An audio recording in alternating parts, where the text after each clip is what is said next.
Square say, More Zimbabwe, welcome to our channels in Confessions and Deep Secrets. Kana karikitanga kukuya paneno channel, please don't forget to subscribe. Kana uchungwa gara subscribe, but don't forget to comment and share this video.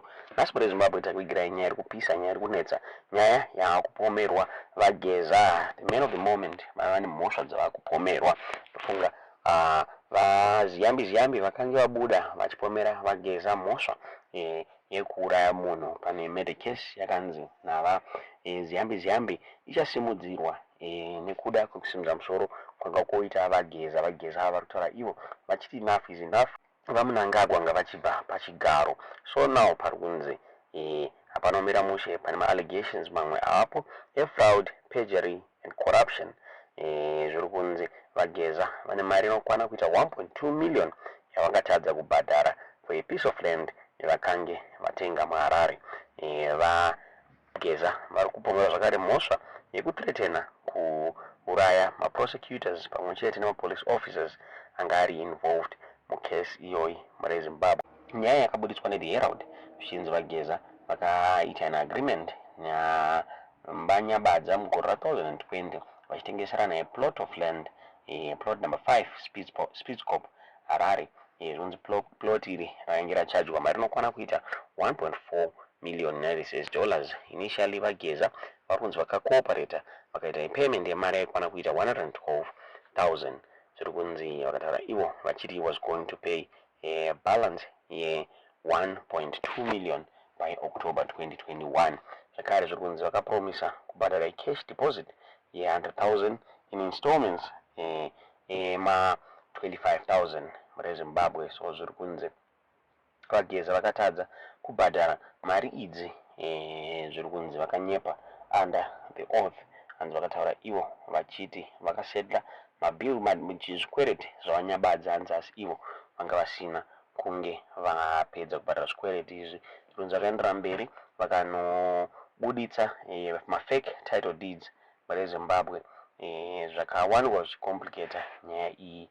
Zvakare zvikunzi vakanowanikwa vachinopiwa permit yekuti vakwanise kuita subdivision yeland iyi. Hanzi mushure mekunge vakanobraiba maofficials in the Ministry of Local Government. So nyaya iyi yakazonetsa mushure mekunge vageza vakapinda mukoti muri Zimbabwe. Hanzi vageza vakawanikwa vachinetsana nepolice naprosecutor pamwe chete navanyabadza. Hanzi vanyabadza vakandoreporta nyaya iyi kupolice on several occasions. Hanzi asi zvisinei nyaya iyi haina kufamba mushe nenyaya yekuti pakatadzwa kubuditswa proof of payment and evidence yekusapota maclaims avanyabadza. So zvirunzi during the vetting process at the Harare Magistrate Court muswa 4 September 2024 vageza vakaharasa the prosecutor Miss Maposa vachitaura ivo vachiti she was biased muri Zimbabwe. Vakataura ivo vachinzi vakawanikwa vachithreatena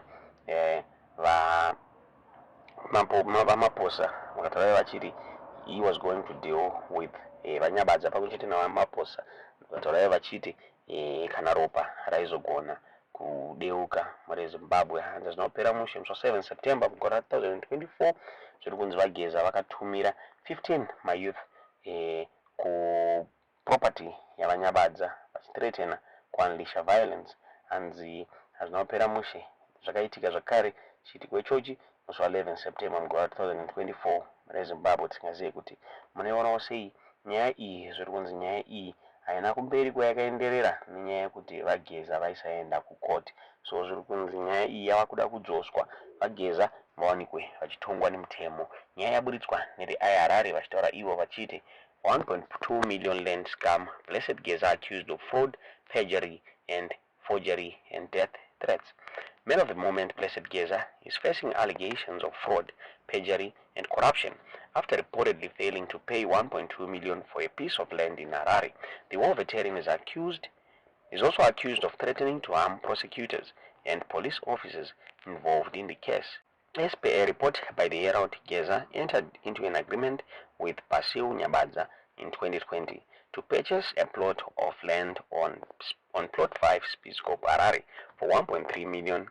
Initially, Geza was cooperative, making staggering payments totaling 112,000 US dollars. he committed to paying the remaining balance of 1.2 million by October 2021. He also promised to pay a cash deposit of 100,000 in installments of 25,000 due on specific dates: 19 November 2020, 10 December 2020, 31 December 2020, and 21 January 2021. However, Geza failed to fulfill these commitments and allegedly lied under oath, claiming he had settled his debts with NaMnangagwa. To support his false claims, he obtained a fake deed of transfer. Further complicating matters, Geza reportedly received a fraudulent subdivision permit after allegedly bribing officials in the Ministry of Local Government. In a twist to the case, Geza has taken NaMnangagwa to court, claiming that NaMnangagwa did not possess valid title deeds for the land in question. He also reported NaMnangagwa to the police on several occasions. However, his allegations have consistently fallen apart due to his inability to produce proof of payment and another evidence to support his claims. During a vetting process at the Harare Magistrate Court on 4 September 2024, Geza allegedly harassed prosecutor Ms. Maposa, accusing her of being biased. He reportedly threatened her and NaMnangagwa with violence, saying, "I will deal with you, NaMnangagwa. If there will be blood, there will be blood." On September 2024, a few days after threatening NaMnangagwa in court, Geza allegedly deployed 15 road youths to the former's property and threatened to unleash violence. He repeated the same antics on September 11 of the same year. Mabuditsiro akaitwa nyaya iyi murezimbabwe zvinaumira mushe kutaura kwatiri kuita zviri kunzi nemhosva dzavari kupomerwa idzodzi vanokwanisa kufesa makore anokwanisa kuita 20 years vari muprison ivo vaGeza murezimbabwe. Tingazivi kuti chapera mushe here kana kuti tiudzewo zvamuri kufunga pamusoro penyaya iyi mucomment section. Akaponda munhu pamba pake, nyaya yacho haina kuongororwa zvakanaka. Ukaponda munhu nyaya haivove. Toda kutoudza vamutamba kuti endai munoongorora nyaya yemhoti. Ndofunga mhepo dzemunhu waakaponda dzasimuka dzakumutuma kutuka purezidendi vasina mhosva pasi pasina mhoti. Chero kusendera komiti meeting dzacho hauya.